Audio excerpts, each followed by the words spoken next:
મોરબીના સાપકડા ગામે પ્રાથમિક આરોગ્ય કેન્દ્રની સુવિધા માત્ર કાગળ પર સુધી જ સીમિત રહી છે. તો શું છે સમગ્ર અહેવાલ, ચાલો જાણીએ. મોરબીના હળવદ તાલુકાના સાપકડા ગામે ₹1.20 કરોડના ખર્ચે અત્યાધુનિક પ્રાથમિક આરોગ્ય કેન્દ્ર બનાવવામાં આવ્યું છે, જે સ્થાનિકો માટે આશીર્વાદરૂપ સાબિત થવાના બદલે માત્ર શોભાના ગાંઠિયા સમાન બન્યું છે. આ કેન્દ્રમાં લાંબા સમયથી મેડિકલ ઓફિસર અને ડોક્ટરની જગ્યા ખાલી હોવાના કારણે દર્દીઓને યોગ્ય સારવાર મળી રહી નથી. ગર્ભવતી મહિલાઓ અને ઇમરજન્સીના દર્દીઓ ખાનગી હોસ્પિટલમાં જવા મજબૂર બન્યા છે. દવાખાના અંદર જે મોટા ડૉક્ટર આવતી છે હાલ નથી.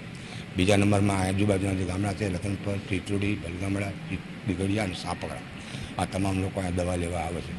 આપણે સરકારને એવી વિનંતી કરું છું કે મોટા ડૉક્ટરને મૂકો તો આનું કામ દવાદાવ થઈ શકે. કે 2 વર્ષથી મેડિકલ ઓફિસર અહીંયા હાજર નથી. ચાર્જમાં આવે, કોઈ અઠવાડિયામાં એકાદ વખત આવે, 2 વખત આવે. કોઈ ઇમરજન્સી હોય તો ગામને કોઈ સુવિધા મળતી નથી. અને અહીંયા જે PHCની એમ્બ્યુલન્સ છે એ તો એમણે પડી છે, જે દીનું અહીં મોકલી તે દીની ઠોઠી એમણે મોકલી છે, બંધ હાલતમાં છે અને એવું ના છે. એટલે અમારે કહેવાનો મતલબ એ જ કે અહીંયા ગરીબ મધ્યમ વર્ગ રહે છે, આજુબાજુમાં બધા વાડીઓના મજૂરો લોકો રહે છે, તો એ બધાને આ PHC છે તો એની સુવિધા મળે. તો કોઈ દિવસ સ્ટાફ પૂરતો આવ્યો જ નથી.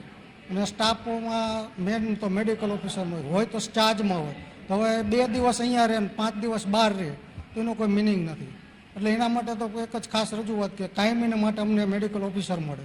અમારે 1 કરોડ ને 20 લાખના ખર્ચે હોસ્પિટલ બની છે, પણ મને તો અહીંયા કોઈ દી 20 માણસો ભેગા થયેલા ન જડ્યા, બરોબર. અને ડૉક્ટરે કોઈ આવતા નથી, એટલે માણસો રહ્યા ને બધા કંટારીને પાછા વ્યા જાય. અને ડિલિવરી મારે હમણાં જેવું બન્યું, મારે વાડીના મજૂર એમ જ્યાં વાડીએ, હવે એ બેનને ડિલિવરી આવે એવું, અમે ડિલિવરી માટે અહીંયા લાવી તો કોઈ હોય નહીં ડૉક્ટર.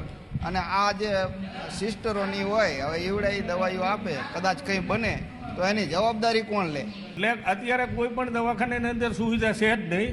દવાખાનું બન્યું શોભન ગાંઠિયા જેવું, અત્યાર સુધી આખું દવાખાનું ખાલી. અહીંયા કેસ આખો દીમાં 7-8 લખાય, શોભન ગાંઠિયા જેવું. તો સરકારને કાં દવાખાનું ન આપવું જોઈએ. અને હવે સરપંચ તરીકે નિર્ણય કહું હું કે હવે જો ટૂંક સમયમાં 15 દી દવાખાનું નહીં ચાલુ કરો કે નહીં તો ગામ ભેગા થઈને દવાખાનું પાડી દેવામાં આવશે. આ ઉપરાંત 6 વર્ષ પહેલા ફાળવવામાં આવેલી એમ્બ્યુલન્સ પણ ધૂળ ખાઈ રહી છે.